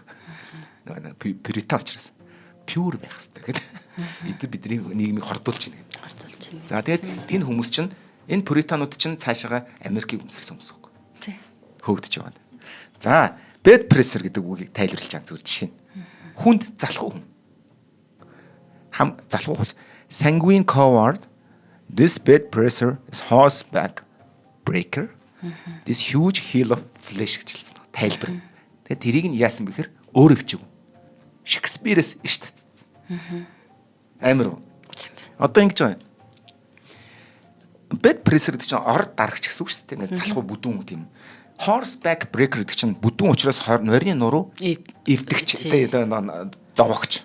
За тэгснэ this huge heel of flesh зүгээр нэг юм махаа. Энийг өөрөө бичээгүй Шекспирээс түүж аваад тавьчих. Амар уу зү. За би яг нэг юм. Би dental хоёр шүдтэй гэж. Pop doodle тэнэг үл хэрэгсэн хүн гэж байгаа. Science гэж. Science гэж нотлохоон тулуулсан баттай мэдлэг. Science perfects genius and moderates that fury of fancy which cannot contain itself within the bounds of reason. Dryden-аас иш татсан баг. Тийм ээ. За oats гэж. Obvious те. Obvious шиг надах тийм. Obvious. Англид их чинь адуунд өгдөг. Харин Шотланд хүнийг хоолдог. Oats have eaten in horses Shakespeare гэж. Тэгээ эмгтэй үний гэж. Ихнэр авгаа хүнийг дөрмжилж байгаа үг ингэнэ. Kixi Vixi. Kixi Vixi. За уучлаарай жоохон феминист биш юм ярьчлаа гэдэг чинь. За ингээд тэгэхээр энийг нэг Джонсон би өөрөө энийг тодорхойлоогүй шүү. Эний чинь та нарын шүтдэг, уншдаг хүмүүс тэгж describe хийсэн шүү гэж цэмбэлсэн баг. Тийм бай. Тэгжээж үнэн болж байгаа баг. За ингээд одоо би яг цаг бол үнэхээр бага байна. Гэхдээ би одоо ингээд дуусах юм. Цаана дахиад би ч одоо 25% 15 тэрл явж байна. Би үсрээд байгаа шүү тэгээд. За нэг юм ганцхан л өгүүлбэр хэлж. Джонсон ерөнхийдөө тол бичгээ зүгээр англи хэлний зохиолчдын ирчлэл цуглуул болгоогүй. Шинжлэх ухаан, үйлдвэрлэл, эрдлэг, мэдлэг, эрдэм мэдлэг эрчимтэй хөгжүүлсэн энэ үед Джонсын зорилго бол 17-р зууны 18-р зууны үеийн интернетийг бүтээсэн байна. Энэ дотор зүгээр орчин үеийн хайлтын системүүд дэлхийн өнцөг булан бүрээс мэдээлэл цуглуулж асар том мэдээллийн сан бүрдүүлэхтэй адил Джонсон өөрийн гэсэн толь бичгийг эмгэгтэй ижил зарчмаар ажилласан байна. Тэгэхээр логик гэсэн адилхан. Зүгээр нөө дижитал болохгүй л. Тийм зөв тогтолтой байна, нэг сурвалжтай байна. Мянган ном уншиж сонирхолтой ишлүүдийг түүж аваад 18 дугаар зууны үеийн мэдлэгийн системийг цогцтой байдлаар харуулж зорьсон. Ийм учраас энэ dictionary зүгээр одоо толь бичиг биш. Энэ зүгээр цэвэр encyclopedia шиг баг болсон байна. Үр дүнд нь 100,000 гаруй ишлэл цуглуулж тухайн үеийн мэдэгдэж байсан болон мэдхэд үн цэнтэй бүгдийг багтаасан мэдээллийн санг энэ дотроо compile хийсэн одоо нэгтгсэн одоо тийм ингээд архивсэн. Түүнд улс төр, биологи зэрэг олон салбарын ойлголтоос гадна математик сонирхож зориулсан логарифмын хүнслэгт зааны үржил хар тавих опиумын хэмжлэгээд яаж хэрэглэхөд хүртэл заавал төрчихсэн. Бүр давсан хүн байгаа юм. Тийм байна. За ингээд одоо зөндөөл гоё ярмаар гэдэг шиг.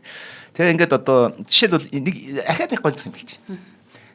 Нэг үг хязгаарлагдсан бол олон нэг үгийг хэрэглээ амар хязгаарлагдсан гэж боддог байсан юм. Тэгээд түүний төсөөснөр нэг үг дээд тал нь 7 өөр хэрэглээтэй байж болно гэж үзсэн юм. Төсөөсөн юм. Тэгсэн чинь уншилтаа хийгээд байх тусам 20 30 бүр 100 гаруй хэрэглээтэй болсон байна. Нэг үг. Тэгээ хоёулаа мэдэн штэ тий. Take гэдэг үг гэдэг штэ тий. 134 хэрэглээтэй болоод Тэр хүн тэрийг тэмдэглэж тэднийг тайлбарлахад ойролцоогоор 8,000 үг зарцуулсан баг. Өчигдөр төсөөл дөө. Тэг гэдэг үгний хэрэглээ болгоныг ишлэлтэйгээр тайлбарлахын тулд дээр нэмэнд хамгийн балер нь А үсэгт харьцангуй энгийн үгнүүд байжсэн чинь би рүү ороод ирсэн чинь балер юм болсон. Юу гэхээр bear гэдэг болж байна. Bear гэдэг чинь айгүй хэцүү үг шүү дээ. За маш олон утгатайгаас гадна bear up, bear down, bear away phrasal verb-нууд орж ирнэ гэсэн. Ингээд нийлмэл хэлбэрүүд орж ирнэ. Өмнөх төлөвчүүдэд нийлмэл үгс огт байгаагүй. Манай шир тэрийг босгосон баг. Гайхалтай. Тэгээд А, Б үсгийн хэсгийг дахин эвлэхэд зардал маш их шаардлагац учраас ахиж эхэлсэн. Тэгээд текст нь түүний хүлээлт нийцгөөс очрол өргөжлүүлэн хэвлүүлэхээс татгалцсан эцэдүүд нөгөө цаад мөнгө гэсэн. Эзэмшигт нь түүнд шахалт үзүүлээд бүр сүулдэ юу гэсэн гэж чиний зөвшөөрлөөр бид нарыг хэвлэлээ гэж дарамтлсан. Тэгэхээр Джонсон нэг үйлдвэр хэлсэн. Та нар намайг буулт хийгээсэй гэж бодож байна. Илүү их шаардж байна. Энэ бол зүгээр бих инк дими үрсэн хэрэг болно. Бидний хийсэн зүйл сайн гэхдээ хангалтгүй. Сайн гэдэг нь мэдэн гэхдээ хангалтгүй гэж мэдэж байна. Илүү орон зай, илүү цаг хугацаа, илүү тодорхойлт, илүү жишээ хэвдэрт хэрэгтэй байна. Эн чинь тийм амар зүйл биш байна. Англи хэл баян. Харин энэ бол ядуу ажил байна. Сургуулийн хүүхч үнээс илүү хийж чаднаа гэж өөрийнхөө ажлыг голсон байна. Би болон олсон үедээ та нар тэр өөр очино. Тэр хүртэл намайг бүгд дарамтлагч хэлсэн байна. Ингээд энэ хүн дахиад 6 жил алгасан байна. Гэсэн ч хэвлэгч нар одоо паблишерүүд түүнийг дарамтласаар л байсан гэж. Тэгэд Джонсон төлөвчгөө төр өрхөж өөрийгөө буруутган гутралд автсан. За ингээд одоо тэр Лорд Честерфилд эцсэн цагт мэгтэл ойлгомжтой болж байгаа юм. Тэ ер нь бол desperate болж байна гэсэн үг. Тийм байна. Тэгэхээр за нэг бас ганцхан үйлдвэр хэлчихэд яриасаа дуусахгүй маа. Яасан бэ гэхээр бүр гутралд ороод яасан бэ гэхээр Street Time гэдэг газар гэдэг дотны найзууд болох ноён хатагтай трейлер гэж байна. Трейлийн гэрт очиод гав, цоож, гинж өгсөн. Тэгээд юу гэж хэлсэн гэж хадгалуулсан. Тэгээд юу гэж хэлсэн гэж Джонсон хатагтай трейл бэлгэлсэн ган одоо цоож гинжигээ хизээ нэг өдөр би галзуурах юм бол insane болоод ингээд мэдрэл болох юм бол хүлж орхиод намайг ингээрэй гэж өгсөн. Тэр хүн ажилдаа ямар амар ингээд автсан байгаагийн хэлбэр байхгүй.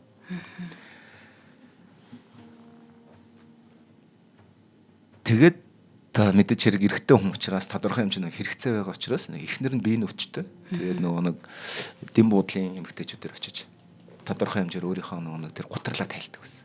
Тэр нь тэмдэглэж үлдсэн баг. За ингээд 1750 онд Джонсон туслах бичээч нартай хүртэл цалин өгөх боломж болсон. Ингээд өвчтөй эхнэр нь байн эмчлэг шаардаад түүний асарчтанд цалин олох хэрэгтэй болсон. Хатагтай Демулан нөхөр минь дээд давхарт байгаа юу? Тийм ээ тэр амарч байна. Өөр тэрэн шиг ингэж ажилтдаг хүн энэ хорвоод байхгүй шүү гэж тэр асарч нь хэлчихсэн баг. Санхүүгийн бэрхшээлээ чийдэхин тулд Джонсон Rambler гэдэг сэтгүүлгээр хэвлэж гаргасан юм. Цуврал идэл бичсэн. Тэгээд тэнд дунд нь дандаа өөрийнх нь сул тал болох нөгөө сэтгэл гутралуудаа аюу шингээсэн бичлэгтэй учраас хүмүүст инспайр өгөхгүй. Урам зориг өгөх. Тэгэхээр нөгөө худалдаа авах нөгөө Борлуулалт нь бага. хэтэрхий дип гэсэн үг байхгүй. За ингээд хөрхөө эргэж очиод 1752 онд аноос ахиж эхлүүлсэн. Тэгээ хөрхөө 3 сар түүний эхнэр Тэтийн насварсан. Энэ бол түүнийг жинхэнэ орчилсан. Ингээд энэ явдал түүнийг гүн гүнзгий шоконд оруулаад одоо хөдөлмөрийн чадвар болгосон. Бүр ингээд ганцаарцсан доошоо бүр ингээд ертөнцийн хорвогийн хамгийн адаг руу ингээд живс. Нийгмийн харилцаа зогсоод толь өвчгийн ажлаа хайсан. Түүний амьдралд нэг тодорхой хэмжээний хүсэжсэн ч гэх юм уу шаардлагатайсан завсарлага бий болсон гэсэн. Юу ч хийхгүй хоосон болсон гэсэн үг. Хамгийн азтай нь юу гэхээр тэр тэндээсээ гарсан учраас энийгээ дуусгасан гэсэн. Энэ хүн энийг бичихийн тулд ямар их зовлон туулсан гэдгийг энэ үйлрүүдээр л хэлэх гээд байна. За ингээд 12 настай Ямайк гаралтай боол залуу зарц Франсис Барбер гэдэг хүн тэр хүнд маш их урам зориг өгсөн. Джонсон түүнийг баг хүүшгээ үзэж нас барахтаа түүнд 750 фунт стерлингийг дээр нэмд их нэртэй өгсөн хормын бүжиг өв болгон үлдээсэн байдаг. За тэгээд одоо тэрнийг тойрол 9 шидийн нэг юм зөөгөл хүмүүс байдаг шүү дээ. Иймэрхүү зүйл байсан. За ингэж хэлсэн байна. Ганцхан үйлбэр хэлж одоо ингээд дуусгая да. 1700 аз сулж Оксфордын танилуудаа шахаж одоо зэрэг дэв одоо Оксфордын их сургуулиас хайцсан шүү дээ. Тэр чинь тэгээд нэг тайтл авах гээд. Тэгээд 1750 оны 4 сарын 15-нд толж файнал одоо эцсийн хэвлэгдсэн. Эхний ээлжинд 2000 хэвлэгдсэн. Бүр маш үнэтэй. 4 фунт 10 шиллинг юм. Дараа нь илүү хямд хувилбаруудыг товчилсан болсон гэдэг юм хэлбэр шуус өвдөд гаргасан. Тэгээ түүний яг энэ номны дараа маань хашир үндэсний хэмжээний хүн болно гэдэг чинь тийм од болсон. Үүнээс хойш тэр санхүүгийн үнэхээр санхүүгийн хувьд асуудалтай байсаар л байсан. Тэгээ тэр байтугай тэр Говский одоо стрит сквер дэх байраа орхиж юмсан. Тэгээд номоо хэвлэл дуусныхан дараа жилийн дараа өрөнд ороод баривчлагдсан. Тэгээ нэг найз нь энийг сулж авсан. Ингээд 1762 онд 7 жилийн дараа эзэн хаан Жорж 3 дугаар Жорж түүнд тэтгэмж өгсөн. Ингээд байсан нэг Джонсны амьдралынхаа турс бичсээр байсан бүтээлүүд Британий шилдэг найруу наригчдын эсэнүүд эдгээр нь од болж ирсэн гэсэн. Ингээд Лондонгийн нэр хүнд өсөр Лондоны утга зохиолын ертөнцийн хаан болсон. Тэгээд янз бүрийн салон, кофе шопуудаар явж үг бүрийн тэмдэглэж авдаг Босвелл нөхцөл хажууд явчихсан. За ингээд толь бичиг бол түүний хувьд цаг шиг байсан. Хамгийн муунч байгаагүйгээс дээр гэж хэлдэг гэсэн. Энийг хийн гэдэг нь өөрөө сайн зүйлээ.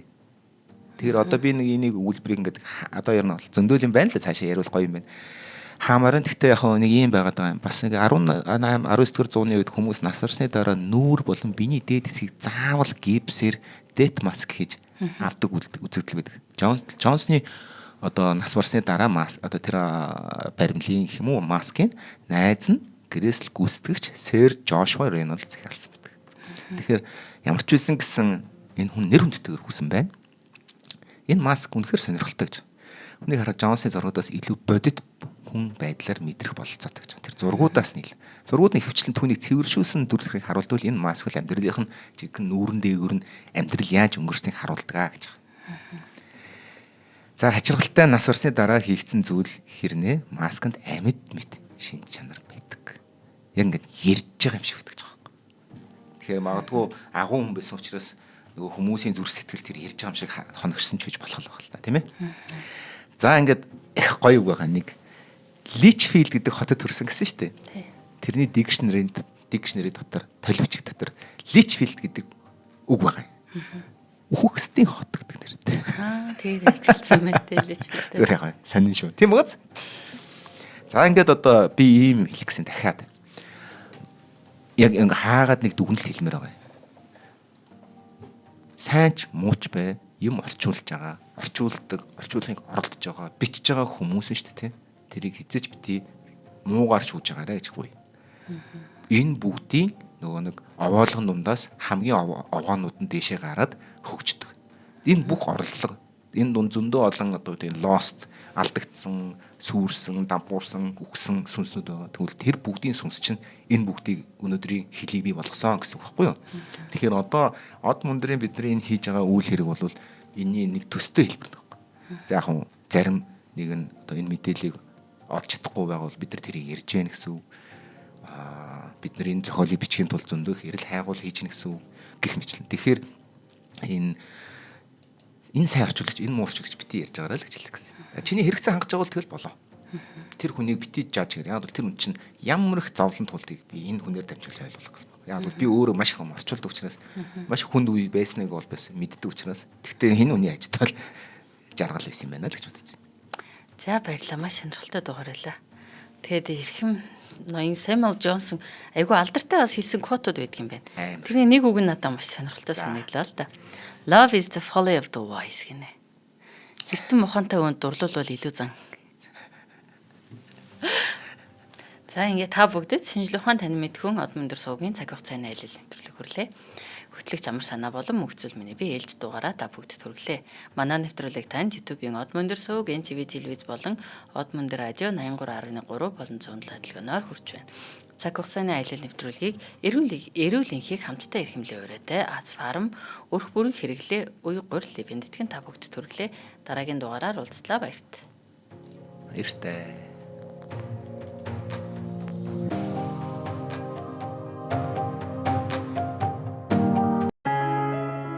Нэвтрүүлгийг хүлээн авсан Нарны аймгийн монголчуудаа баярлалаа. Од мөндөр сууг нь энэ мэдчлэн таны мэдхүйн мянган нэвтрүүлгийг 2026 оны 7 сарын 1 хүртэл та бүхэндээ хүргэх юм. Их хэлээрээ шинжлэх ухаан танин мэдхүйг түгээхийн үлсэд нэгтгэх хүсвэл та бидэнд хандив өгөх боломжтой. Жилдээ ганцхан удаа 100,000 төгрөгөөр биднийг дэмжснээр шинжлэх ухаан танин мэдхүйг түгээх энэ үйл хэрэг амжилттай үргэлжлэх юм. Од мөндөр нэр дээрх Удааглын банкны дансага 4191 тэг 4518. Та 100,000 төгрөгөө шилжүүлэхдээ гүйлгийн утга дээр нь өөрийн нэр болон утасны дугаараа заавал бичээрэй. 100,000 төгрөг хандалснаар Од мөндөр сувгийн алтан гишүүн болох юм а. Шинжлэх ухаан танин мэдхгүй Монголд ялах болтугай.